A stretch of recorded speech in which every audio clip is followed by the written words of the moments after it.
Hola Bafethu, I'm your host Stosh. This is PSL Pulse Bafethu, Premier Soccer League Pulse. Football runs in our veins Bafethu. Ngiphethe uButsizwe lana Butsizwe. Igame yavandag butami ibone kanjani?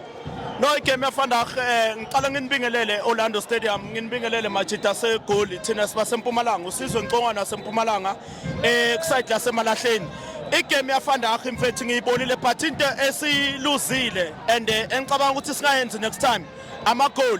Like ama-goal guys, ama-chances amaningi siwaluzile, so ngicabanga ukuthi ama-strikers wethu or either abantu abadlala egroundini they have to present themselves ngokuthi bakora ama-goal. Kunama-chances amaningi esihluleke kiwo, so ngicabanga ukuthi sina 3 or 4 goals ekumele ngabe siwashayile namhlanje. Thank you mfethu. So ukubuza enye question, abadlali abafana nabo Hotho asibabonanga today, mawubhekile was it a tactical change noma bebaphunyuzwa mhlambe for igame izayo ya Saturday CAF Champions League?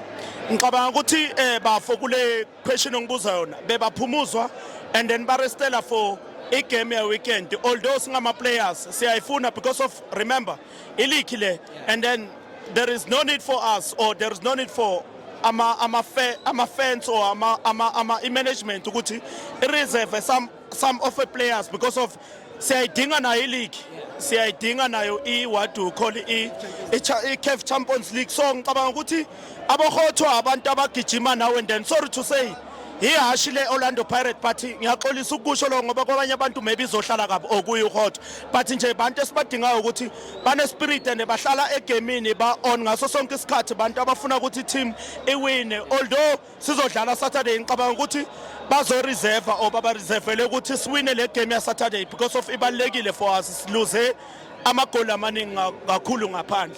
Thank you for talking to Mbuzo mfethu. Looking at today's game, man of the match yakho ungathanda ukuthi uyinike bani if bekuthiwa icase for man of the match? Man of the match bafo singayinikeza 2 or 3 ama player. First of all police amabhola makawadlala uyawadlala hold akhona ukunikeza amanye ama player amabhola. First umuntu oqala lo ngimcabangayo police, and then number 2 uTito udlalile namhlanje akayenzanga lento abantu bebacabanga ukuthi uyayenza, although abomzala bebambhekile ukuthi uyawamosha amabhola ethu but ukhonile bekaphasa amabhola amaningi. Kune square ball asifakile la sishaya ipali, ibhola leli lishaya ipali. Ngicabanga ukuthi kube bekuyi striker or either kube bekuyi intethizi bekuyinetha leya, so that's why ngithi ngingayinikeza uTito, and then singakhohlwa phela uMahopa. Although ukhipha nya understand indaba yakhipha abanye abantu bakhuluma ngokhipha but ngibheke abantu more special bebaku field, so naye bekufield ukhipha but uMahopa bekazama ukuthi amabhola yakhona ukwaholda aphase wonke umuntu okhona egroundini. Ngiloko mngani Kodwa ngibonga kakhulu nemfethu. Bafethu, please don't forget to like, subscribe and share Bafethu. This is Stosh PSL Pulse. Danko.